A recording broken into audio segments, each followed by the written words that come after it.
नमस्कार दोस्तों। आज मैं आपको एक ऐसी कहानी सुनाने जा रहा हूं जो सिर्फ एक छतरी से शुरू होती है लेकिन खत्म होती है गायब होते इंसानों पर। कहानी है चुड़ैल की छतरी की। एक ऐसी लोक कथा जो भानपुर गांव के लोगों के लिए सच बन चुकी है। गांव की हवा में छुपा डर।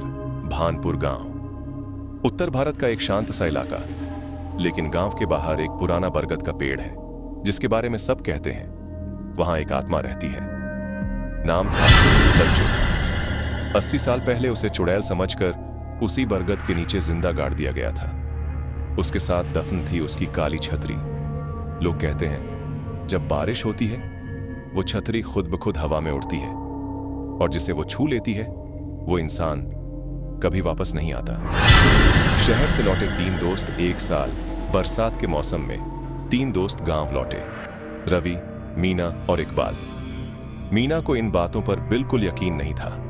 वो बोली, अगर छतरी में इतनी ताकत है तो चलो आज रात चलते हैं वहां। रात के अंधेरे में तीनों पहुंचे उस बरगद के पास। टॉर्च की रोशनी मंद पड़ने लगी, हवा में फुसफुसाहट होने लगी और फिर एक काली छतरी हवा में घूमती हुई सामने आई।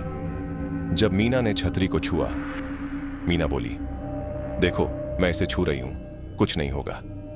जैसे ही उसने छतरी को छुआ वो उसके सिर पर अपने आप आ गिरी। अगली पल मीना की आंखें सफेद हो गईं। उसका शरीर कुछ इंच ऊपर उठ गया और उसकी आवाज 2 लोगों जैसी हो गई।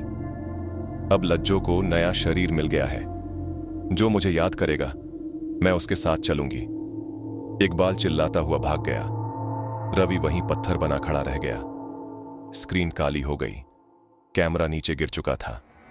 अगली सुबह इकबाल गांव की चौपाल पर कांपता बैठा था। बुजुर्ग बोले, हमने कहा था उस पेड़ के पास मत जाना।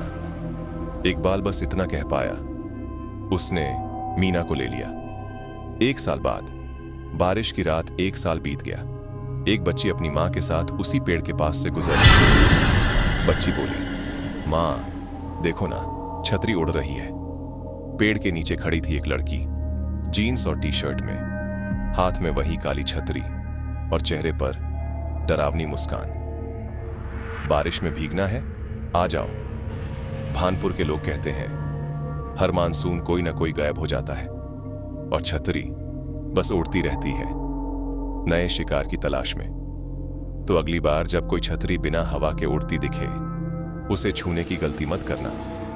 अगर आपको ये कहानी डरावनी लगी तो वीडियो को लाइक करें, चैनल को सब्सक्राइब करें और कमेंट में बताइए क्या आपने कभी कोई उड़ती छतरी देखी है।